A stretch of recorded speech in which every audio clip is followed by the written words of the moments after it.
All right, welcome back to the channel. It's your boy Fanon.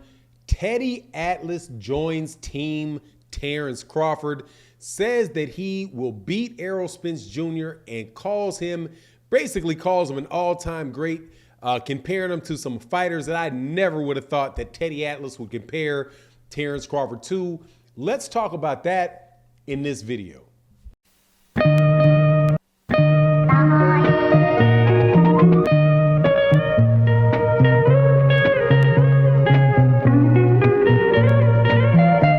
Welcome back. It's your boy Fanon. So let's talk about more of this boxing.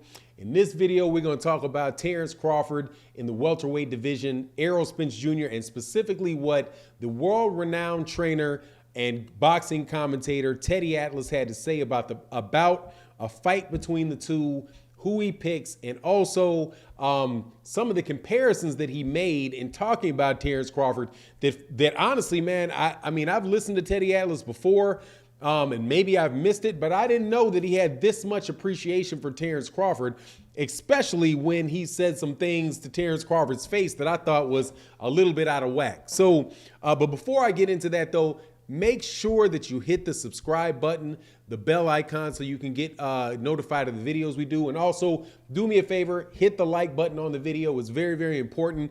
Hit that like button. I would greatly appreciate it. So first thing first, Terence, Teddy Atlas reviews the fight with Sean Porter. He had picked Terence Crawford to beat Sean Porter, pretty much called out what was going to happen in the fight, did a very good job of predicting the fight, and obviously he should. Teddy Atlas knows a lot about boxing. I always didn't always see eye to eye with him when he was on ESPN, especially with his, jubilation over Vasily Lomachenko. But as far as calling out corruption in boxing, knowing what's going on in the sport of boxing, you really don't get a lot better than Teddy Atlas, even though if you don't always agree with him all the time. And sometimes, the truth telling that he's famous for, can be a little bit selective, but definitely got a lot of respect for Teddy Atlas. So, he said in this fight with, as far as it goes with Terence Crawford and Errol Spence Jr., he said that he believes that Terence Crawford beats Errol Spence Jr.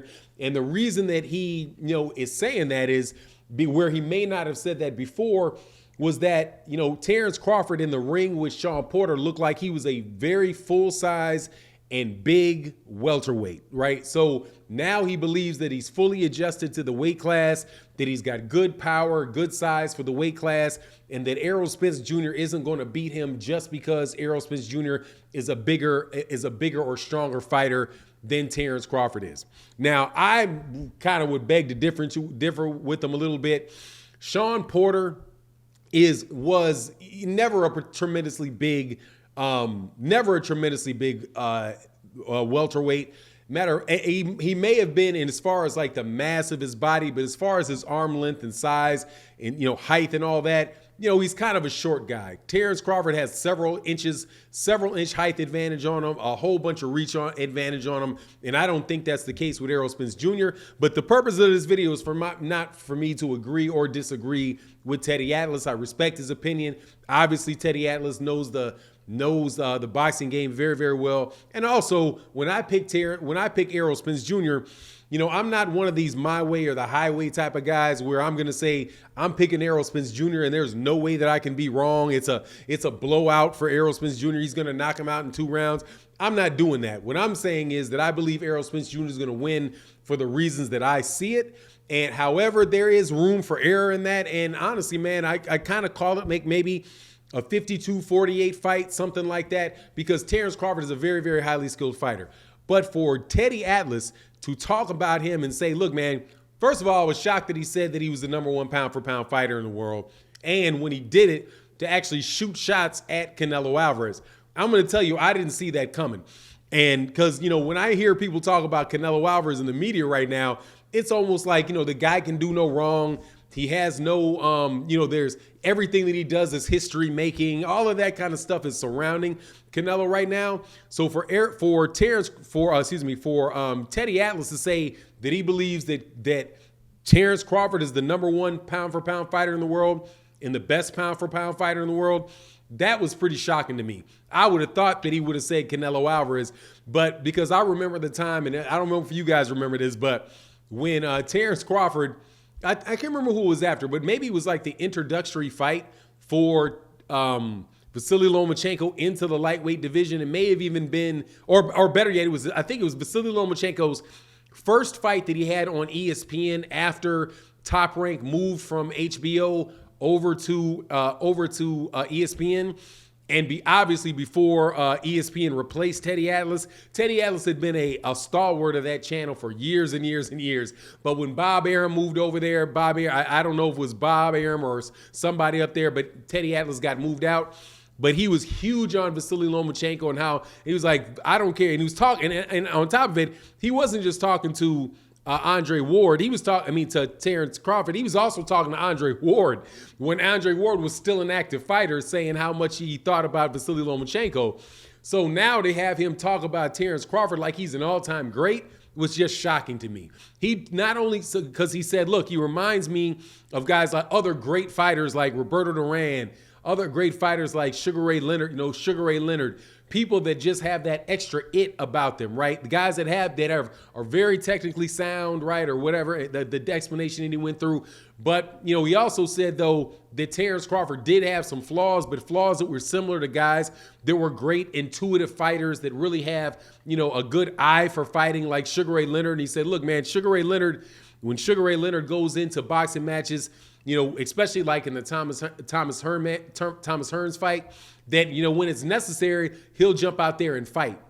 And he said the same thing applied to the Terence Crawford in his fight with Sean Porter, that he was like, noticed that, Terence Crawford in the beginning of the fight when Sean Porter engaged him, he engaged Sean Porter right back, and he was trying to land big shots and trying to hurt Sean Porter. But then after that, he adjusted and kind of got his rhythm by just kind of touching Sean Porter, not throwing really big shots, but just kind of touching him, getting his hand out there, getting the rhythm and getting the timing. And then eventually, Sean Porter, got desperate, kind of his technical, the problems that he had with his technical foundation started showing up. And, and Terence Crawford got him out of there. So, seriously, man, it's a good thing for me to hear. And I'm telling you, even though I'm a big Errol Spence Jr. fan, I think I'm picking Errol Spence Jr. to win the fight with Terence Crawford. But to hear Terence Crawford start to get that type of respect out of a guy like Teddy Atlas, honestly, man, I think that's a really, really good thing. Because for me, and I've said it before, I think Terence Crawford is the #1 pound-for-pound fighter in the world. I think he deserves that from what he did at 135, what he did at 140 pounds. Now, still, he's not caught up to Errol at 147 as far as fighting the guys. Because honestly, he just beat, I'm not saying he just beat, but the best fights that he's had at 147 is him beating guys that Errol Spence Jr. already beat, right? Now, be it he knocked out the guys that Errol Spence Jr. beat, but Errol Spence Jr., and I think it's fair to say, Errol Spence Jr. fought Kell Brook when Kell Brook was a champion and took his belt. He fought Sean Porter when Sean Porter was a champion and took his belt. Sean Porter was at the end of his career, obviously looking at retirement. Kell Brook was already broke up. Not trying to diminish what Terence Crawford is doing, but just at the same time saying, I don't think that in the situation where Terence Crawford is rightfully getting credit for beating these guys, that people should forget that, Errol Spence Jr. beat him first. And he beat him in that welterweight division when the book wasn't necessarily out. I don't think the book was out on either one of the guys at the time. But anyway, man, I appreciate Teddy Atlas saying that. I don't have any issue. There's a lot of people that think Terence Crawford can beat Errol Spence Jr. I just don't happen to be one of. I don't think it's going to happen. I know that he has the ability and the talent to give Errol Spence Jr. a tremendous fight, but I just think that there's some people that say Terence Crawford is going to beat him that really do underestimate Errol Spence Jr. and what Errol Spence Jr. can do in the ring. But anyway, that's my take on the matter. You let me know what you think in the comment section. Also, make sure you hit the like button, hit the subscribe button. It really does help the channel, and I would greatly appreciate it. And with that, I'm out. Peace.